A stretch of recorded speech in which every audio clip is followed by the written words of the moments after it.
We are going to do the shiur Leilui Nishmat Yitzchak ben Devorah, Unuchato Eden. Like a baruch and all those people who sponsor the class and come to the class.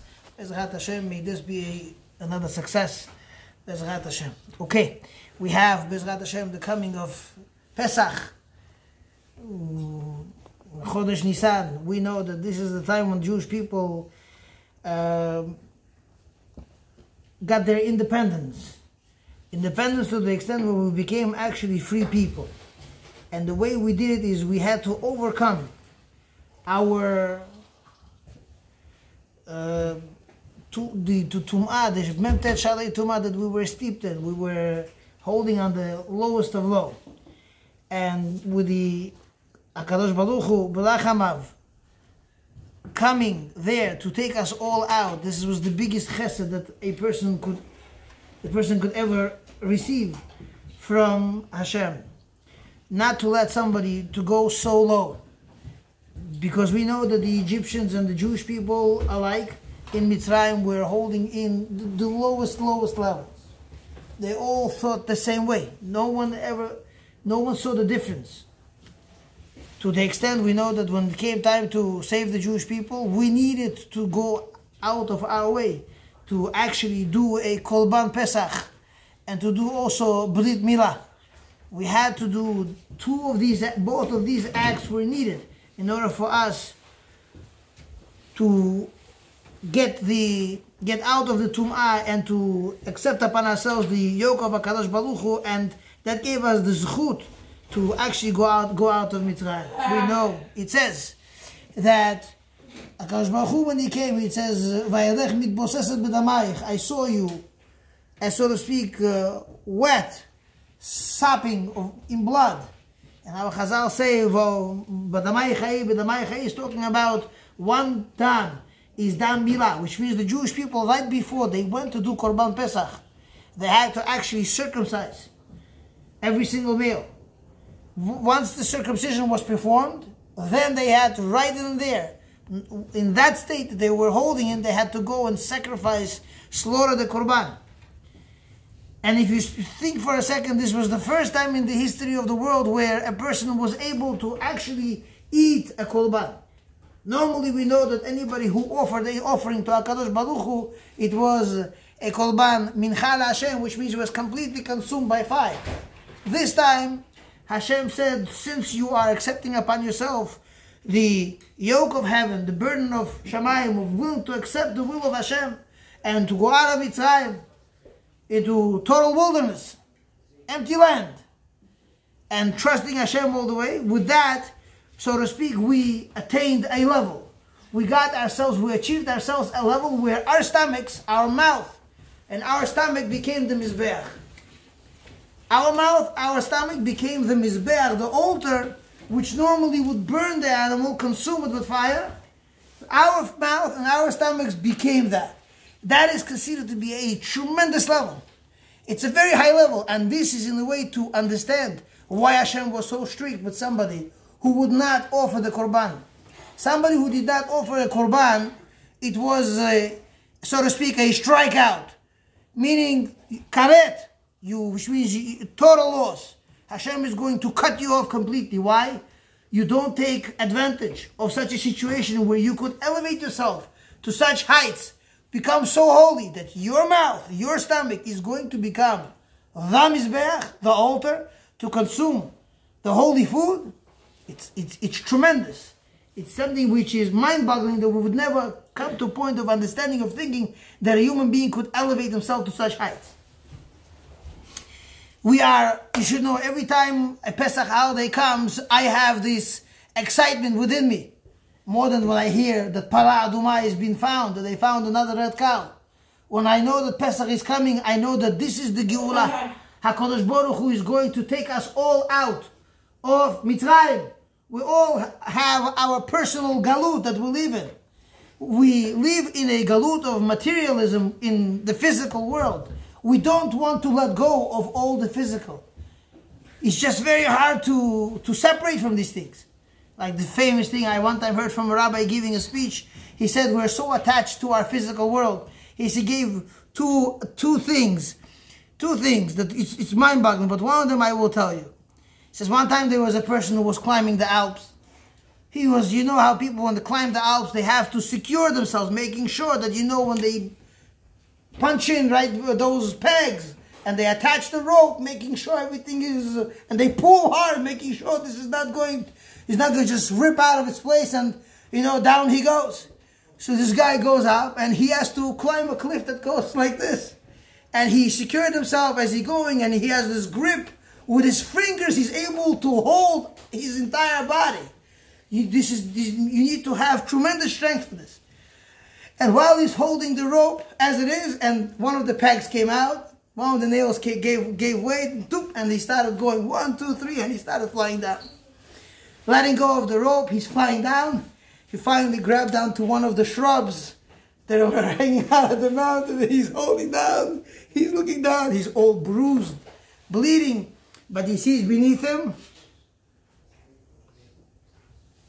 He says, "Oy vavoy, what's going to be now?" While he's holding, he's screaming, "Please help!" No one says anything. He says, "God, help me!" Suddenly he hears a voice. "What can I do for you?" He says, "Who's here?" He says, "Well, you called down to me. Here I am." So while he's holding on, he says, "Please help me." He says, "You trust me?" He says, "Yeah, I trust you." He says, "You really trust me?" He says, yeah, I trust you." He says, "You trust me? Let go." All of us, every single one of us would not even think twice about letting go. Why? We're laughing at this guy, but this is every single one of us. We're holding on to our own shrub, you know, we're holding so tight. Nobody wants to let go. When it comes to waking up in the morning, we're holding on to that pillow, right? And when they wake up and they finally come to shul and you ask him, "Hi, bros der monde?" He says, "Juni Mark Shvaboli, Sarna do Sode." Yeah? And I tell people, Padushka, can't let go. Some people have different types of pillows, different types of tavot, Kitaisky, Russian, Chinese, all that different. My pillow, his pillow, her pillow. End of the day, every single one of us, this starts with the morning waking up. This starts with letting go of business, a time of mincha to pray, a prayer of mincha to HaKadosh Baruch Hu. Who has the guts to go and say, "You know what, I will let go of the shrub, I'll lock the door, I'm going to go daven." Arvit, shiur, class, Baruch Hashem. All of us, including me, myself, holding on to the shrub very hard. Rabotai. In Mitzrayim, every single Jew said to himself, "I'm going to let go of the shrub." It meant to endure the pain of no matter what age the person was, to perform a brit milah. And while the person is bleeding, he was to collect the blood of the milah. And then he was supposed to go and slaughter the Korban Pesach, to collect the blood of the Korban, mix the bloods together, and then walk over to the mezuzah and tell the Mitzrim, the Egyptians, "Alapchem v'alchamatchem," I don't care, angry, not angry, I'm going to smear the blood of that God of yours that you thought. When the Egyptians saw us grabbing their God, right, pulling the sheep to the house, "What are you doing? Let go of it." What do you think every single Jew says? If he's God, he could help himself. True? Every God could help himself. Why are you guys stepping in? Who asked you? Are you trying to help him? It's funny. But anyways, Rabotai, you have to understand. In Mitzrayim, every single Jew let go of the shrub. They were willing to let go of everything physical. Everything that was impure. They simply let go of everything and said, "We're going into the desert. And whatever Moshe Rabbeinu says to do, that is what we're going to do." Today, I tell you, every time Pesach comes, I have my hopes high and I get excited. And I start learning Masechet Pesachim sometimes and I say to myself, "Vot, Anna, how's the mission? It's about to happen. We're all going to go. We're all going to go to celebrate a great festive celebration." And you should know when it comes to Erev Pesach, as much as I'm excited for Yom Tov to come, but I have the sad look on my face and I say to myself, It didn't happen again. And I have my hopes high for Pesach Sheni. And after Pesach Sheni, I say, okay, lo zachim. No zchut. In dar chudochat. Next time. Next time. But anyways, we have preparations for Pesach. Last time we spoke about cleaning the house, cleaning the premises, all the premises that belong to us. And I tell people, somebody came over, Rabbi, sell my pharmacy. Sell it for me. I said to him, listen, if I sell your pharmacy, I want to make a lot of money. Forget about that part. I said, if I want to sell you, if you want to sell your pharmacy, you have to put away all the vitamins that are chametz, and you have to put away all those Snicker bars and all those Milky Way, right? And whatever candy. And he says, Rabbi, do I have to? I said to him, if you don't want to put it away, why did you come to me to begin with? Sell. Let go of the shrub. Tell people, we ran short, only a few pieces were left. We sold out. We placed the order. With today's economy, everything's possible. It's coming in a week from now. They'll understand you. We have to see to it that kashrut of Pesach has to be on the highest level. The Arizal promised all those people who don't want to sin. None of us want to, in a way, so to speak, mess up and come to HaKadosh Baruch Hu, with bad omen, bad sign for the rest of the year. Chametz is something which is, so to speak, dangerous. Chametz is so dangerous, Torah says, that just like someone who does not perform a Korban Pesach is karet, does not perform Dam Milah, does not do Brit Milah is karet. Someone who eats chametz, eats seor, eats the yeast and the chametz is also karet. If you think about it, all these things, somehow, the entire Yom Tov of Pesach, everything has to do with Rahman al-Islam. But you should know. We always tell people, every time it says the word karet, if you just change the letters around, move the letters around. Karet spells chaf, resh, taf. If you put resh and taf, switch them around, comes out to be kettle, comes out to be a crown. And that crown we sing out to HaKadosh Baruch Hu. Every Shabbat we scream out to Hashem, Ketel itenu lecha. We will all unanimously, with the angels together, will crown you, we'll put a crown, we'll give you a crown. This is what every single one of us can do. Every negative has a positive. If we don't do the negative, we're obviously achieving something positive. And every mitzvah, so to speak, we know, the Gemara in Masechet Chagigah does say, every mitzvah we perform, there's a malach that's called Sandal, and then another derivation of the name, don't want to say it in full. He takes that mitzvah, either it's tefillah or a mitzvah, which is done with excitement. He takes that and he makes a crown out of it. And the Gemara has a discussion of what exactly happens, whether the angel picks up the crown from the earth and brings it up all the way to the sky, because the Gemara says his height he's so big. He is the tallest angel amidst all the angels. He puts that crown all the way to HaKadosh Baruch Hu. Or some say no. He just pronounces a holy name and the crowns fly. Because nobody really knows. Even the angels don't really know where HaKadosh Baruch Hu is. Now, Botai, this is a time where we could achieve the heights. We can do it. We have preparations. Kashrut standards. We have to make sure that the standards are very high, which means it has to be a reliable hechsher. Don't start assuming, I see the ingredients, doesn't say wheat. I see the ingredients, doesn't say this. I see the ingredients, doesn't say that. Rabotai, a lot of these things have chametz. And we have to restrain ourselves from having any of it. We don't want any of it. We want to make sure it's kosher 100%. If it's possible to make everything at home and do everything at home, like the old style, sure, why not?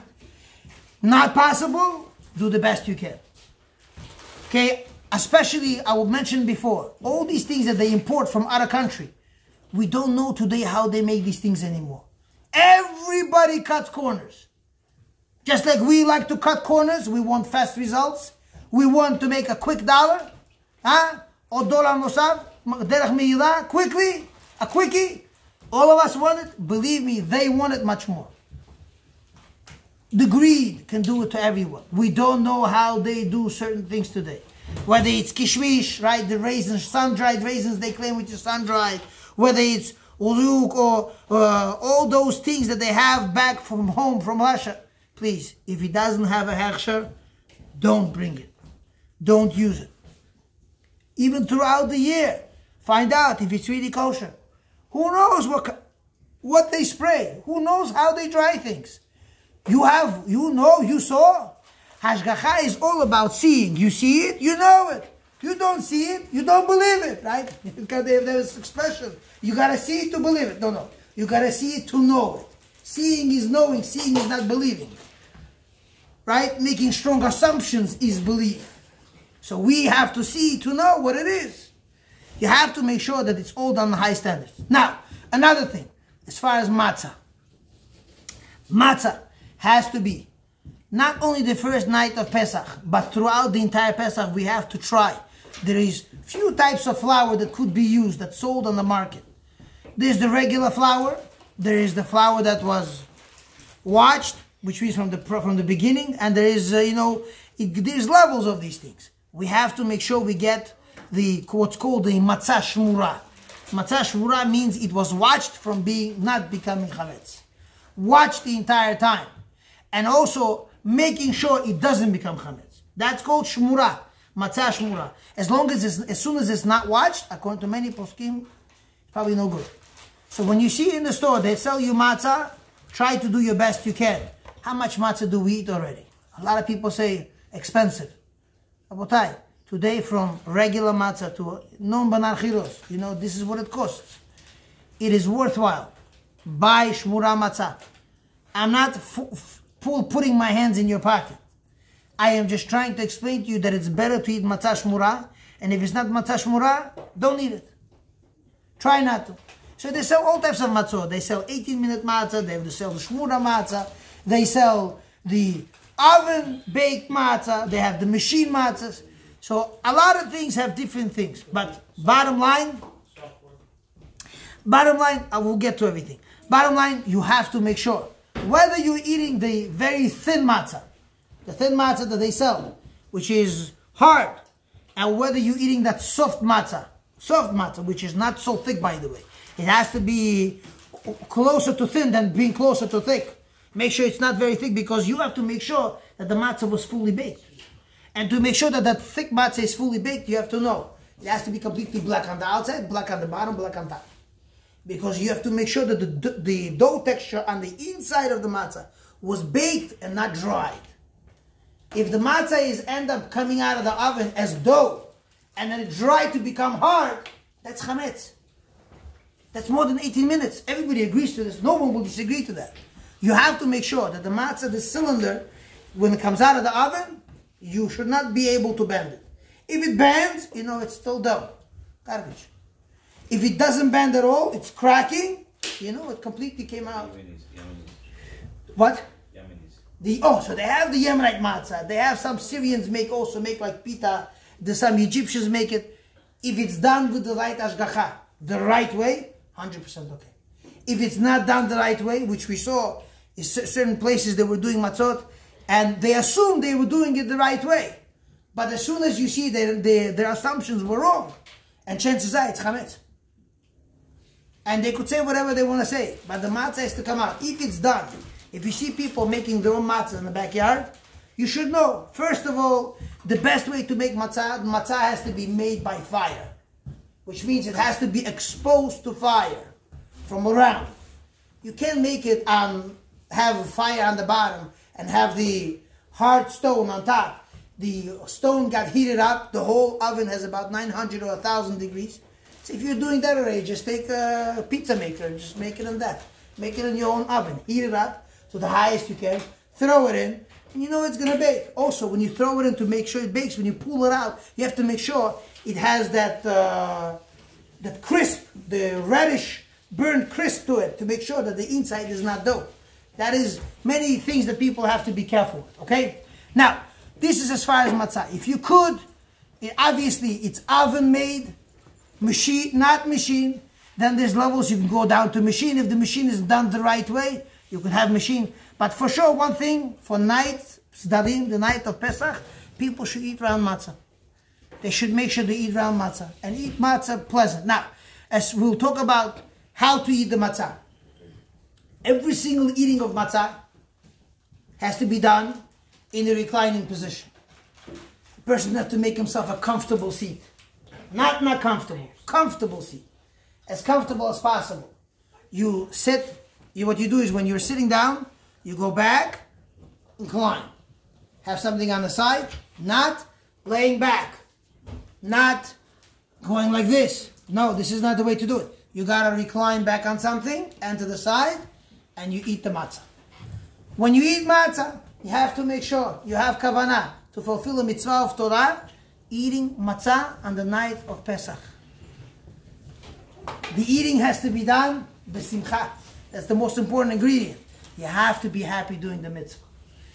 Happy. There's no talking. We gotta behave during the seder. We'll explain soon why. You gotta make sure there's no jokes. Not time to giggle. It's time to be happy. Happy saying, while you eat matzah, try to remain quiet. Chew the matzah very well. Swallow it. You have anywhere between 2 to 4 minutes. The best way to fulfill a mitzvah of eating a kazayit. Eating, how much is a kazayit? Here comes a machloket poskim. A lot of people hold that kazayit goes by weight, and they tell you it's 28 grams. Some poskim will hold if you have people who are elderly in the house, who have a hard time chewing, their teeth are not in the best state, the gums are hurting, the digestive system is not as good as everybody wished for. A lot of people after eating matzah have different types of problems, and we don't want to hurt people. So there are poskim who will hold that you could go very well with anywhere a little bit above 20 grams. Which means you take a scale before Pesach and you get to measure every single one. Put it on a scale. As soon as you're above 20 grams, just above 20 grams, take the matzah, put it in the back, 1 kazayit. The best to go is to go anywhere 28 and up. Okay? The way to tell if you don't have a scale, you came to a Pesach Seder, you are sitting by a table, and you're looking at your son, he's looking at you, and you're trying to sign language, as they say. You didn't do it, right? And he says, no one did it. Where's the scale? So I said, how much time do what do you want me to do? It's Erev Shabbat. So many things. Guess. Okay. What you do is you do a calculation. They sell matzah by pound. Pound. So you could do a calculation right away. Open the box of matzah. Count how many matzahs you have. 8 pieces. So you have about 8 to 9 pieces of matzah inside there. Okay? 8 to 9 pieces. So let's say you do a calculation. You need to have, it's about 450 grams in a pound. Approximately. So you could do your calculation if they gave you, let's say 9 matzot. 9 matzot. That means each matzah weighs 50 grams. If each matzah weighs 50 grams, you know they came a little bit more thinner. If it's more thinner, make sure you gotta eat a little bit more. So you figure out how much it is. So half is, if it's 9 matzahs altogether, half of it is for sure 25 grams. So for old people, half, you give them a half, and you for sure save you're the safest. If let's say you got less matzot, let's say you got only 8 matzot, which means that half a matzah is more. Half a matzah is more than, it's for sure, it's like almost 30 grams, right? Because 8 times, let's say 60, is going to be 480. Also almost a pound. So you know that half a matzah is going to be 28 grams. So do right away your calculation. You could go on assumption, assuming that it's for sure good. And therefore you just give everybody a half a matzah to eat. Okay? Good. Now one thing for sure, I could tell you, that if let's say a person, even the person who wants to be strict on himself, and he wants to eat 28 grams, right? For, let's say, for achilat matzah, which is a Torah obligation. Sure, why not? You should do that. But all the other things, you don't have to be machmir. You don't have to be strict. If you could, you should. But you could go less. Go with 20 grams. For example, you're making a sandwich. You could use less matzah. You could, if you're eating afikoman, right? Which is there instead of Korban Pesach. Or it has to be a full kazayit. So try to push yourself to eat a bigger shiur. So you start playing with numbers, mathematics. So for all the regular, so you could use less, more. Now what about, we'll talk about now, the next thing I want to talk about is I want to calculate how much matzah does every person have to eat. First of all, if you have people who just like to joke around and you know they're able to eat their matzah, you could tell them what Rav Tzadok holds. Rav Tzadok held, and the Gaon Vilna also held this way, matzah, why do we eat matzah? Matzah we eat because matzah is lechem shel emunah. It is bread of belief. Meaning, I'll say it every single year. I stand in front of people and I tell to them, imagine it took 18 minutes to get all the Jews out of Mitzrayim. Not 10 hours. When we went through immigration, when we go to the airport to fly out, till we get our act together.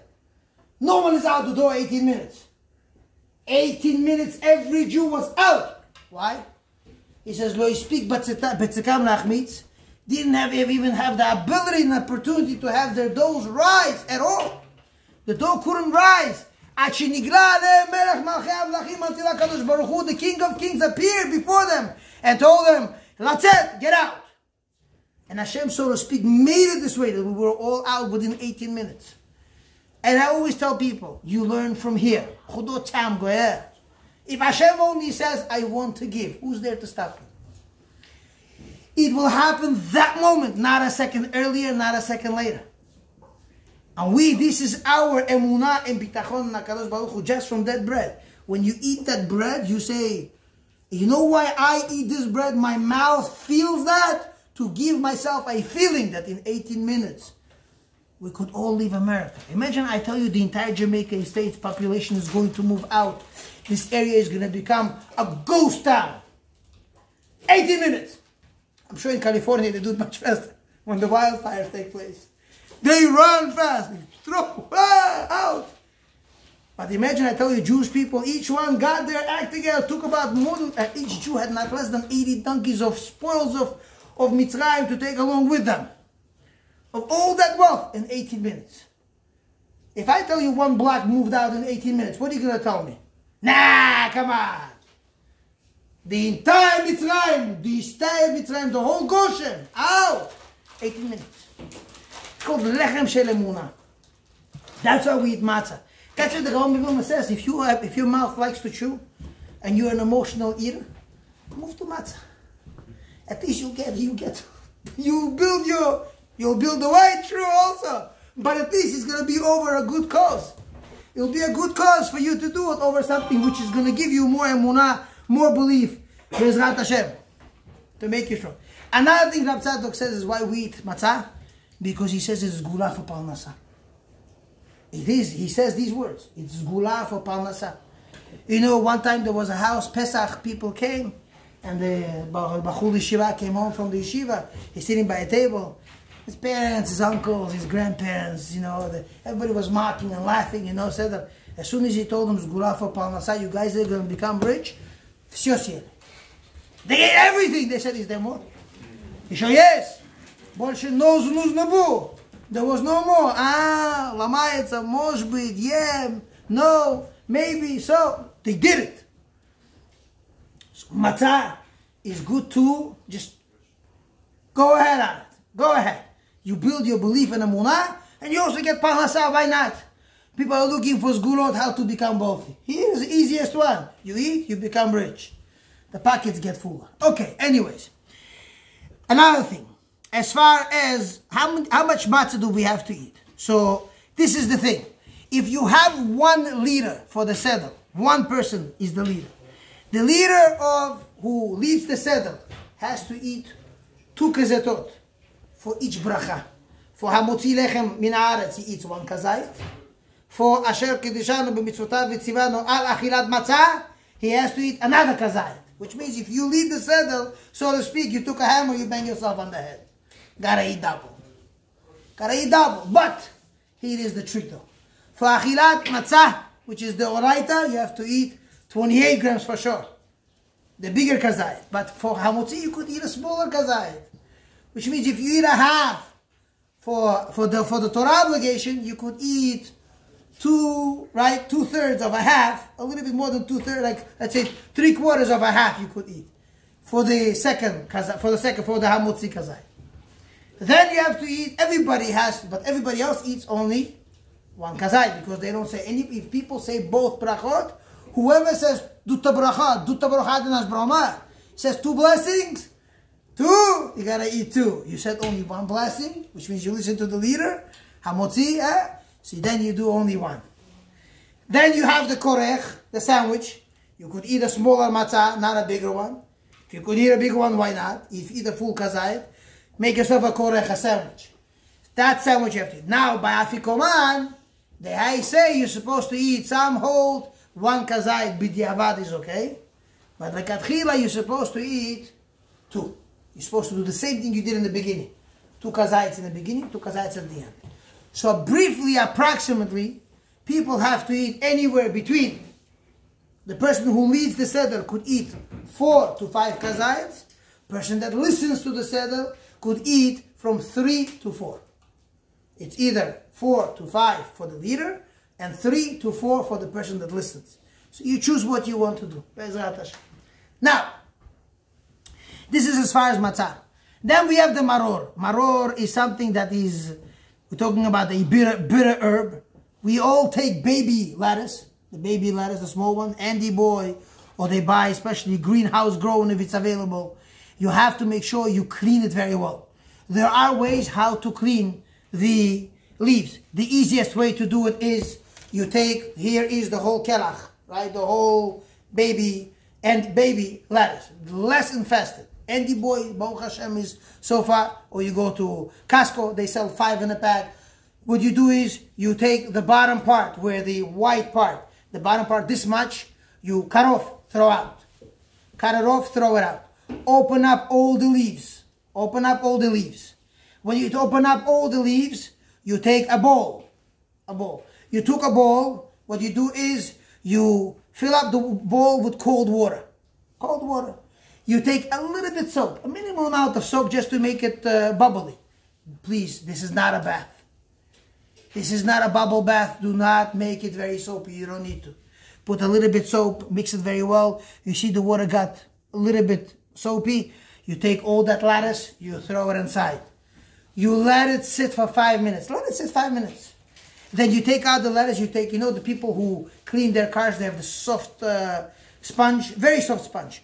You open up the leaf, you wipe it down from both sides.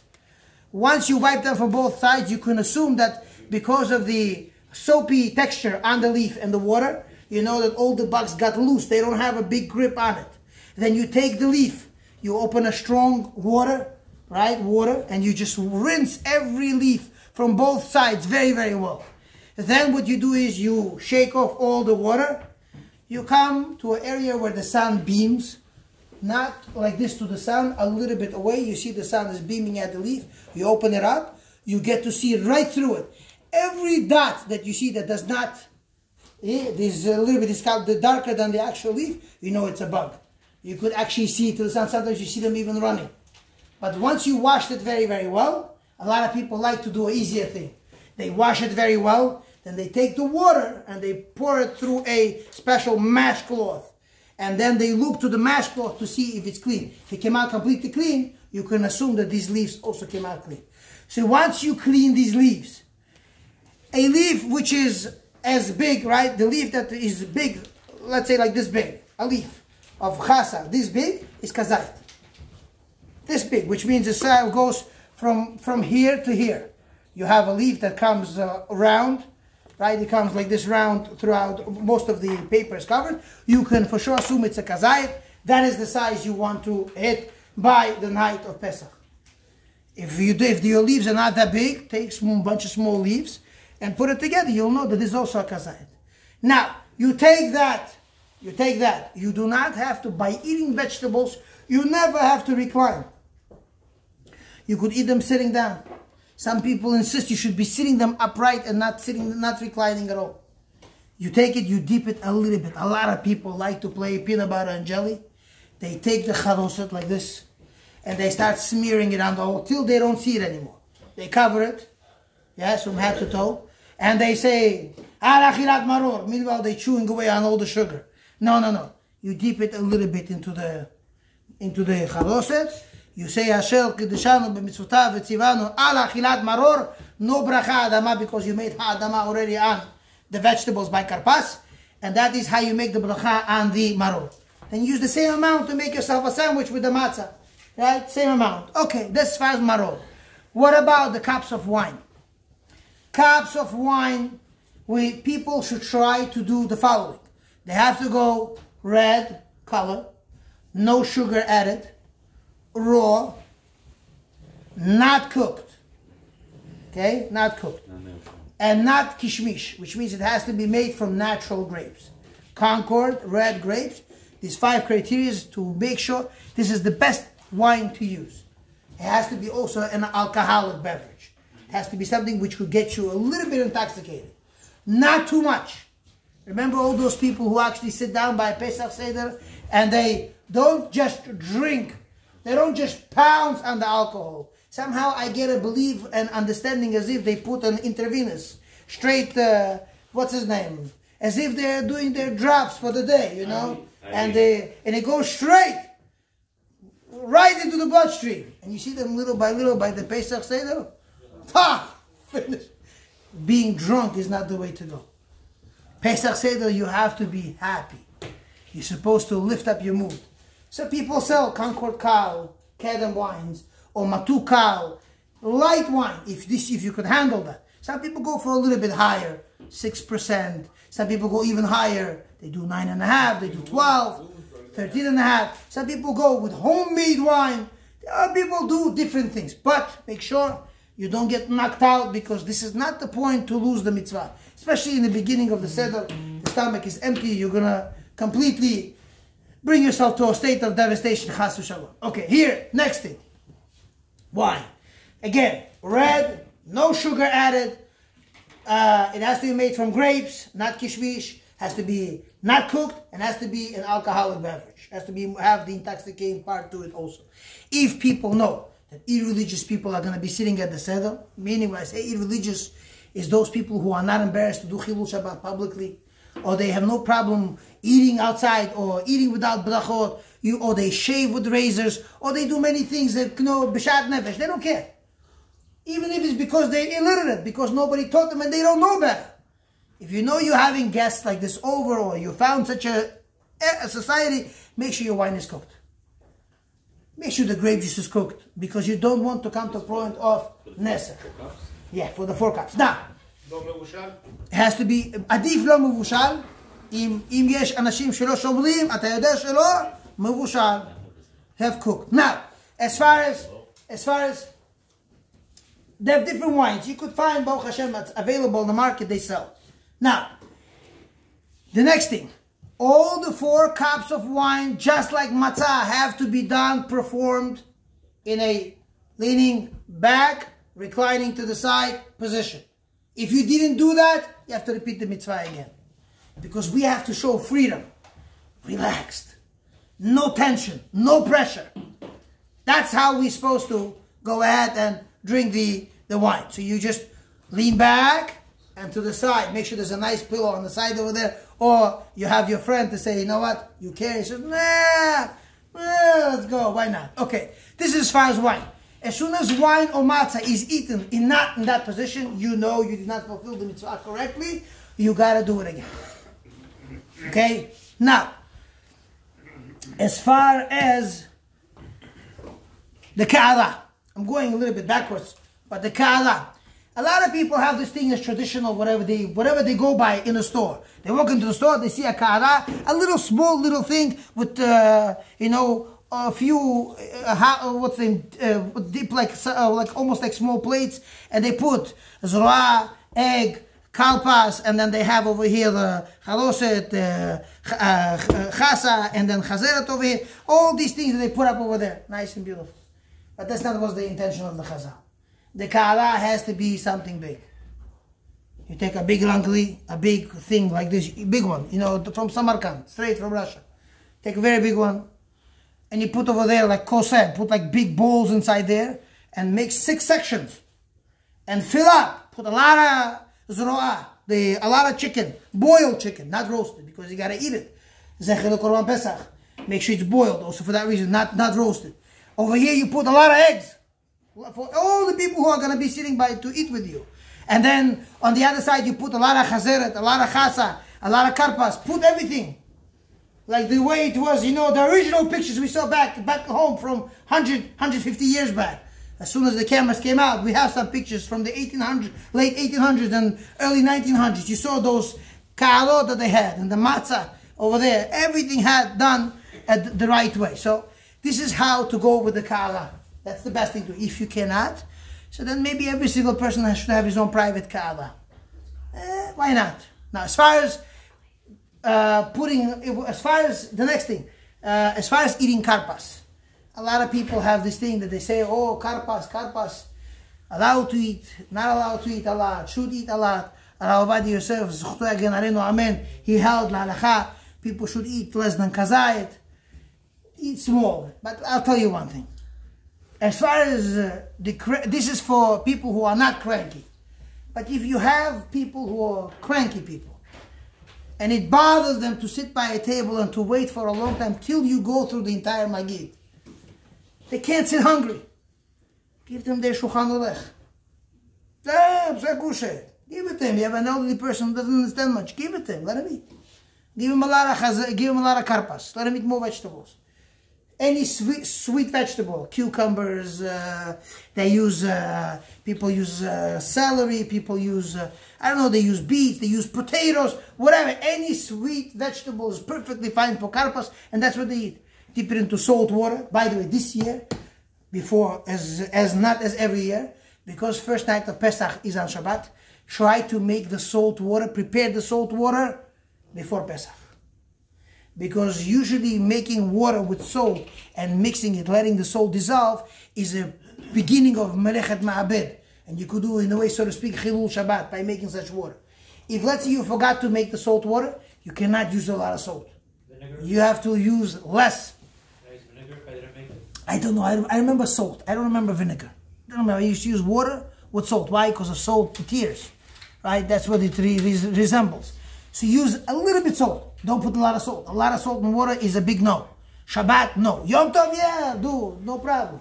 But Friday night, Shabbat, make it before if you want to make it the right way.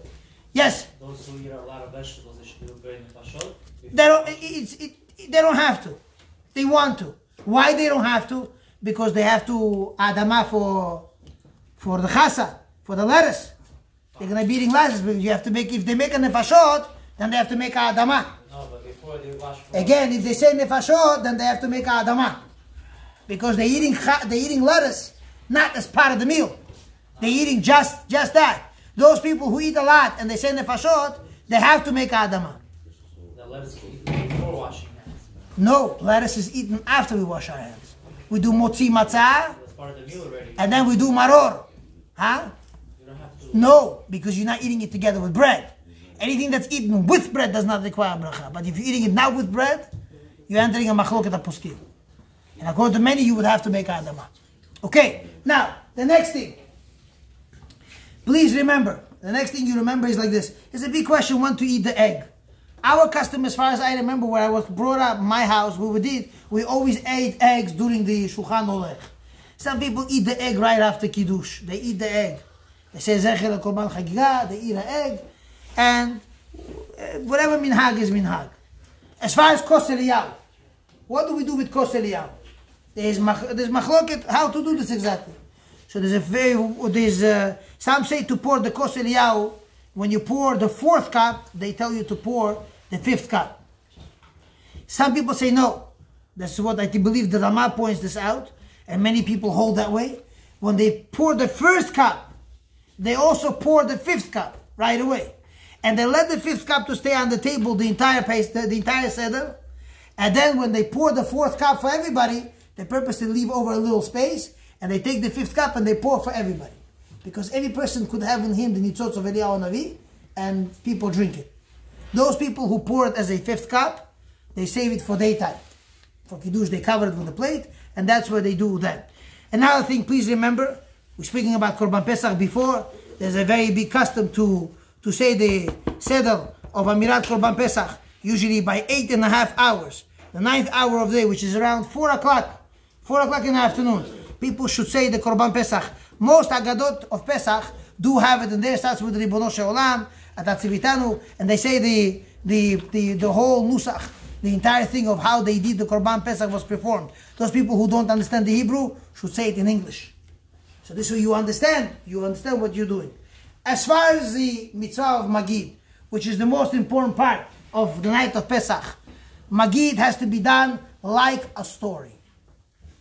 Story, you have to elaborate on the story. You want to get the idea of, to understand what happened exactly, what transpired. There's many Agadot over there. Some Agadot have the actual, by the Dam, Tzfardei, Kinim, they give you examples of exactly how the stories took place. So they say Dam. How does the Midrash explain what happened by Makat Dam? And they give you the interpretation. And then they tell you how it was Midah Keneged Midah. How is it measure for measure? Then they go with Tzfardei. So these Agadot, pretty much the questions asked is the basic Agadah I like to use. I have 10 of these in my house, I believe. So we all have one. And we go all together as a family, we go through the entire Agadah. The Agadah should be said in the language that everybody understands. There's no mitzvah to say it in Hebrew that you don't understand what goes on at all. Say it in the language that you understand. And the people sitting next to you also, make sure they understand too. There's some books you could buy. I remember recently I read a book. It's called the Dual Discovery. Dual Discovery, it's a blue book. You see a person traveling by horse over there, whatever. It's a story about, it's more like a novel, but they go through the entire of, Galut Mitzrayim, what exactly transpired there, how the Jews were mistreated, and how the Makot transpired. A lot of interesting ideas. Just reading about it and elaborating and going through it, you get goosebumps just for getting an idea of what happened to the Egyptians at the time of the Makot. They died by millions. This is what happened there. It's a good idea to read the book if you can. If you get your hands on it, it will be a phenomenal thing. Get those Haggadot Shel Pesach where people could understand and delve into understanding what the actual Magid is all about. This is the way to perform the mitzvah. And the mitzvah is to do it with your child. If there's no children, don't forget, you are the child. Tell it to yourself, say it out loud. It's a mitzvah of Torah that we fulfill in America, Baruch Hashem, twice a year, because we have 2 days of Yom Tov. In Israel, they do it only once. Ad kan. רבי חנניה בן הקשה אומר, רצה הקדוש ברוך הוא לזכות ישראל